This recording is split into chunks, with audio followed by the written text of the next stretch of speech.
ঘন্টা পর সিঁথির মোড়ে উঠল অবরোধ। আরজিকর হাসপাতালের ঘটনার বিটি রোডের রাস্তার উপরে ছবি এঁকে প্রতিবাদ করে রবীন্দ্র ভারতীর পড়ুয়া ও প্রাক্তনীরা।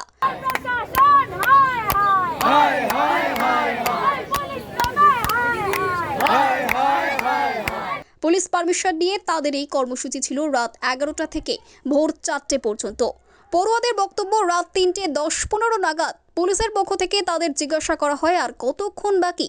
তখন তারা বলেন যে তাদের রং শেষ হয়েছে, আর একটু বাকি, আমরা বেরিয়ে যাচ্ছি।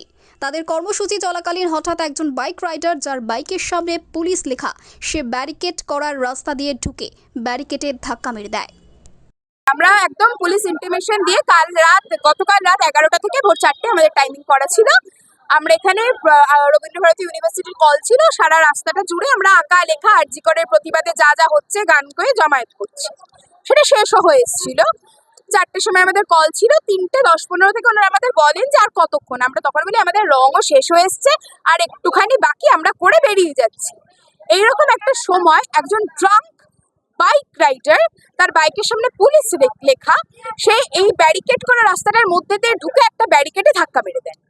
আমরা ওখানটাতে বসেই লিখছিলাম, আমরা যে কজন ছিলাম গিয়ে দাঁড়ালাম, ঘেরাও করলাম।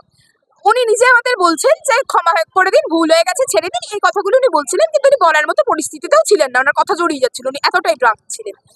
আমরা কিছুই করতাম না, হয়তো সবাই মিলে ওনাকে একটু ধমক দিত, দিয়ে ছেড়ে দিত, বা হার্ডলি একটা এফআইআর করতো, করে ছেড়ে দিত।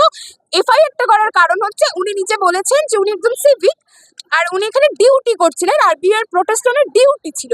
এফআইআরটা করার রিজন আমাদের এটাই যে অন ডিউটি, সিভিক হোক, পুলিশ হোক, যেই হোক, সে ড্রাঙ্ক কন্ডিশনে ডিউটি করছিল। এইটুকু আমাদের দাবি ছিল।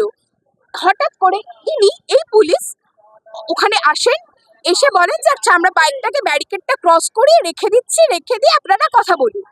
এই বাইকটা ব্যারিকেডটা ক্রস করাতে গিয়ে উনি ওনাকে কমপ্লিটলি পালাতে সাহায্য করেন। উনি ফুল স্পিডে বাইক নিয়ে বেরিয়ে যান, তখন হঠাৎ করে আমরা চলে গেল। Then we guarded him and আমরা ওনাকে নিয়ে আটক করেছি, এই কারণে যে যতক্ষণ না ওনাকে এখানে নিয়ে আসা হবে এটা চলবে, এবং আমরা ওনার এগেনস্টে এবং এনার এগেনস্টে, দুজনের এগেনস্টে এফআইআর করবো। আর যতক্ষণ না এখানে আসবে ততক্ষণ এখানে এই অবরোধটা চলবে। Bureau report, PB news. ইভল্যান্ড নার্সিং হোম, এখানে যে কোনো রকমের চিকিৎসার বিশ্বস্ত প্রতিষ্ঠান, খুবই কম খরচে বিশ্বমানের চিকিৎসা প্রদান করে থাকে।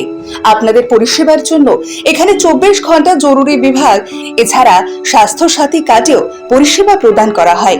আজই যোগাযোগ করুন ইভল্যান্ড নার্সিং হোমে। ঠিকানা নবাবহাট মোড়, বর্ধমান। ফোন নাম্বার মনে রাখবেন 9434383966 অথবা 7908496820।